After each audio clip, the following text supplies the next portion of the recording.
Bienvenue à tous et à toutes.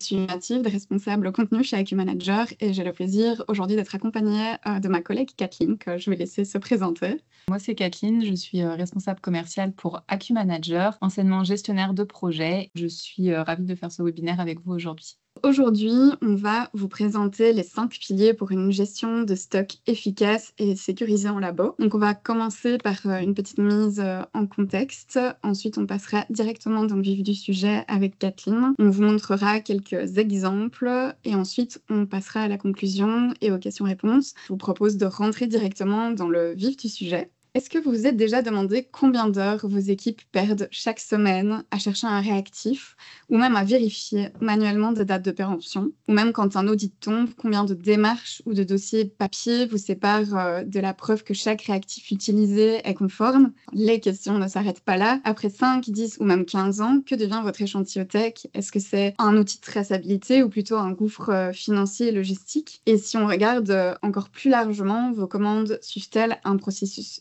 fluide et automatisé, ou est-ce que ces commandes restent tributaires d'Excel, d'email ou même de rappels un peu approximatifs? Si on prend ces points séparément, on peut dire qu'ils sont assez coûteux et additionnés, ils dessinent un réel problème. Donc plus de 50% des laboratoires apparemment jettent régulièrement des consommables avant même leur utilisation. Il est également estimé qu'entre 10 et 20% des réactifs achetés chaque année finissent non utilisés ou même jetés. Et ce chiffre, forcément, grimpe encore dans les laboratoires multisites. On va ajouter à cela le coût caché d'un audit, où il faut reconstituer l'historique d'un lot, et vous avez la recette parfaite d'un budget qui va exploser, qui va se creuser. Donc le but aujourd'hui, forcément, c'est pas de vous répéter qu'il faut suivre vos stocks, parce que ça, vous le savez déjà, mais ce qu'on veut vous montrer, c'est qu'une gestion centralisée et outillée va transformer ces pertes invisibles en levier tangible. Donc moins de gaspillage, une traçabilité prête à l'audit, des flux de commandes automatisés, des indicateurs qui parlent le langage du pilotage et pas du bricolage. Mais avant de rentrer dans le vif du sujet, on a une petite question à vous poser. Comment gérez-vous vos stocks aujourd'hui? Est-ce que c'est avec Excel, avec des fiches papier ou un cahier de suivi, un logiciel générique, un logiciel spécialisé pour les laboratoires ou même autre? On voit que la majorité d'entre vous gère encore ses stocks avec des outils du quotidien, donc Excel avec 57%, 14% en fiches papier ou cahier de suivi. Donc on va passer au premier point. Donc c'est là qu'entre en jeu la notion de base de données. Kathleen, est-ce que tu peux nous expliquer pourquoi c'est le socle incontournable d'une gestion de stock moderne et actuelle? Effectivement, une bonne gestion de stock, c'est une base de données structurée, à jour et intelligemment paramétrée. Ça va permettre à chaque collaborateur de savoir ce qui est stocké, dans quelle quantité et jusqu'à quand les produits sont utilisables, puisque dans un laboratoire, on peut mettre en avant 2 points cruciaux. La date d'expiration, parce qu'un projet, un produit périmé, eh bien, ça peut compromettre des résultats, voire mettre en danger la sécurité. Et le deuxième point, c'est la quantité des produits stockés, parce qu'une rupture ou même un surstock, comme tu l'évoquais en introduction, eh bien, ça coûte de l'argent. Et ça peut aussi causer du retard et mettre à mal la production. Donc, c'est pourquoi chaque article devrait être renseigné avec sa date d'expiration, des quantités seuil, donc minimum et maximum, et idéalement des alertes automatisées. L'objectif, il est simple, c'est d'automatiser en fait la vigilance pour libérer du temps et fiabiliser en fait les opérations. Donc, on a une petite capture écran par exemple d'IQ Manager qui représente la liste des articles avec les stocks disponibles, les stocks minimums. Et donc forcément, là, avec une gestion centralisée, on a de bonnes fondations pour commencer avec cette base de données. Mais c'est seulement la première étape parce que dans un laboratoire, ça bouge tout le temps, vous le savez. On va ouvrir un lot, on va prélever une petite quantité, un flacon va partir en quarantaine à cause d'une excursion de température. Et donc, sans un véritable journal, sans un véritable historique, on va vite perdre la chaîne de qui, quoi, où, comment, pourquoi. Et c'est précisément là que ça va se compliquer pour les audits. Autrement dit, une bonne base de données seule ne suffit pas. Pour des environnements aussi exigeants que les laboratoires, il faut donc aller plus loin. Oui, exactement. Le second point qui est essentiel, c'est la traçabilité. C'est vraiment une assurance vie pour votre laboratoire.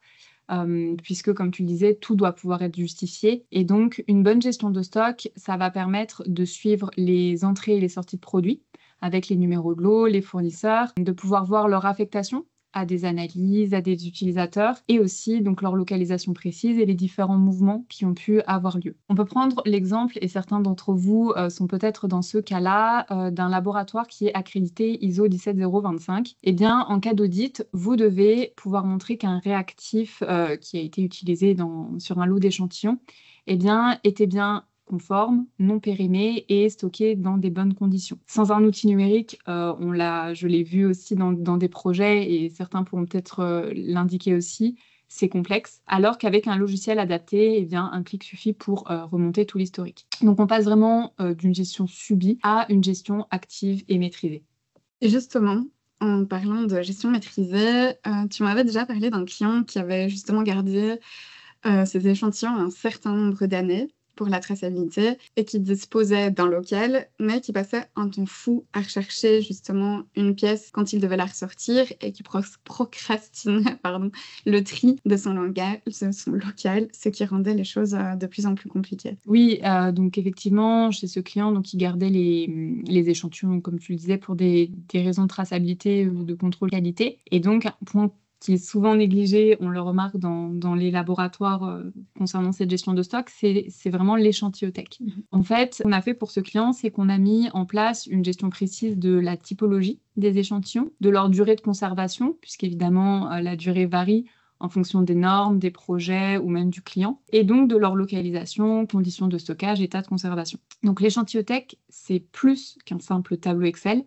C'est vraiment un module clé qui va permettre de classifier vos échantillons avec des métadonnées, de suivre le cycle de vie de ces échantillons et d'organiser des campagnes de destruction ou d'archivage pour éviter l'encombrement. Là, c'est ce qui a pu se passer aussi. Ça permet d'assurer en fait que chaque échantillon est là pour une raison claire et voilà, d'anticiper les besoins, de gagner de l'espace. On ne garde pas tout, on garde vraiment ce qui a du sens. Alors, merci pour ce point-là.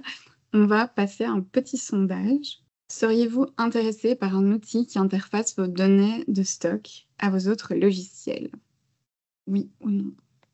Les réponses semblent être sans appel ici. Oui, tout unanime. Merci d'avoir répondu. Donc finalement, ce n'est pas un système autonome. Et justement, tu parlais de sens. Pour que ça garde du sens, il faut que ces infos-là soient reliées au circuit existant du laboratoire. Et donc, d'où la question, comment connecter intelligemment la gestion des stocks aux autres outils? Oui, c'est rarement un système autonome. Et donc, pour gagner en fluidité, effectivement, il faut l'intégrer au reste du système d'information, que ce soit un ERP ou un outil d'achat, par exemple. Puisqu'en fait, avec un bon outil, vous allez pouvoir générer automatiquement une demande d'achat lorsqu'un seuil minimum est atteint, transmettre cette demande à votre service achat, à votre ERP ou même directement à votre fournisseur, et suivre la livraison, réceptionner, tracer le lot, mettre à jour votre stock, donc vraiment tout le suivi. Mais vous pouvez aussi aller encore plus loin, gérer les commandes internes, suivre des états de validation.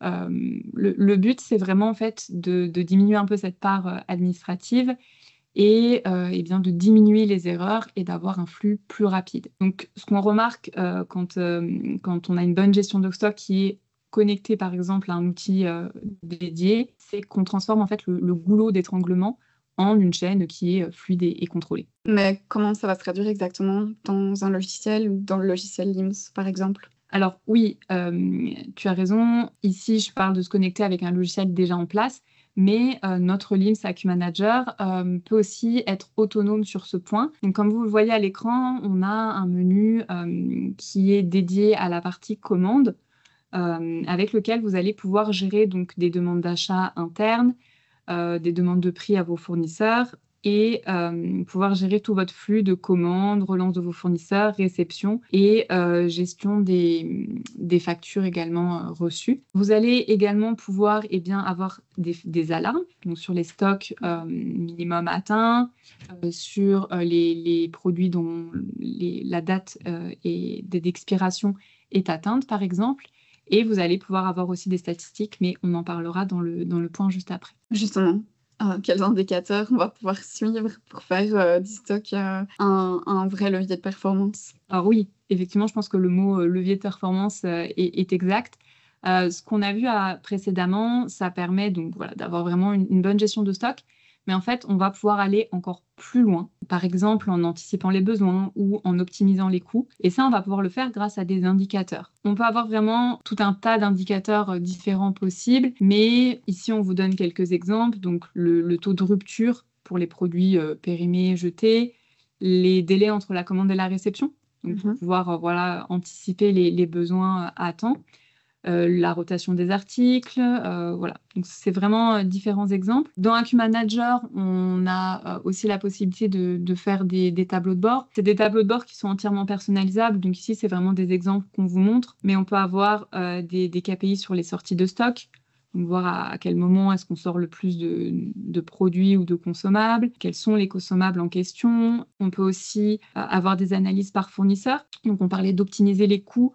Donc voilà, voir quel fournisseur est le plus attractif, que ce soit en termes de coûts, de délai, voir l'évolution aussi des tarifs pour négocier avec eux, par exemple. Et ces indicateurs, vous pouvez aussi les avoir directement sur votre page d'accueil en fait au quotidien pour, on peut le voir ici, avoir des alarmes sur les produits critiques à commander et donc vraiment voilà, anticiper les besoins et donc ne pas avoir juste une bonne gestion de stock, mais vraiment aller encore un niveau au-dessus. Et le vrai avantage, c'est que c'est entièrement 100% personnalisable en fonction des besoins de chaque type de laboratoire dans tout secteur. Exactement. Donc, merci Kathleen pour Avec plaisir. Pour ces 5 points, c'était très intéressant.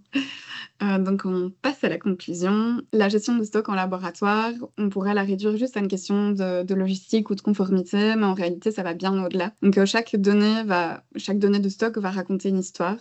Donc une date de péremption oubliée, par exemple, c'est un risque caché.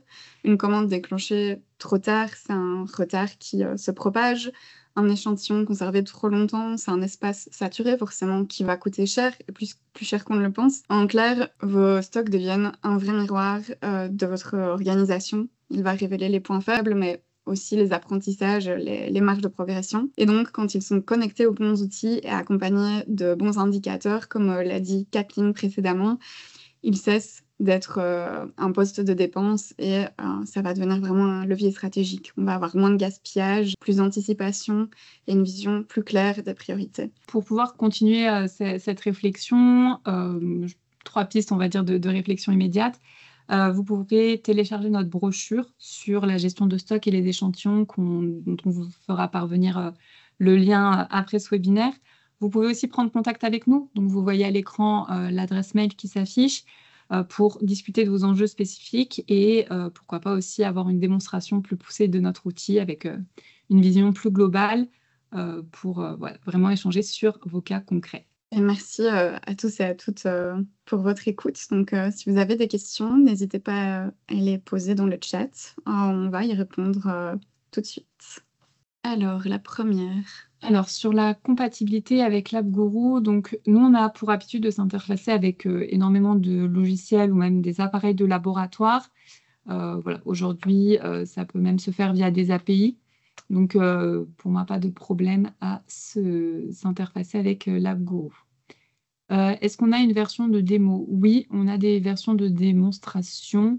À ce moment-là, je vous invite à prendre contact avec nous pour qu'on échange sur votre projet. Les API, c'est un mode d'échange et de communication, on va dire, entre différents logiciels. Alors, concernant le prix, à ce moment-là, je vous invite aussi à revenir vers nous puisque ça va vraiment dépendre de votre projet. On a une application qui est modulaire, donc on peut venir activer ou non certains modules en fonction de vos besoins et ça peut faire varier le prix également. Non, les KPI ne sont pas dans le même module que la gestion de stock. On a un module vraiment qui s'appelle le module dashboard à part. Pour le nombre d'utilisateurs, c'est aussi au choix. On a des connexions simultanées. Donc, vous pouvez choisir le nombre de connexions dont vous avez besoin. Notre logiciel, c'est un logiciel de LIMS, mais on a des modules complémentaires, dont un module de gestion de stock qui permet de gérer les différents points qu'on a vus aujourd'hui, voilà, en passant par tout le flux de commandes également. Et pour répondre à la partie multisite, oui, l'application est multisite et multilingue également. Merci à vous pour votre participation. Merci, bonne journée à tous. Bonne journée.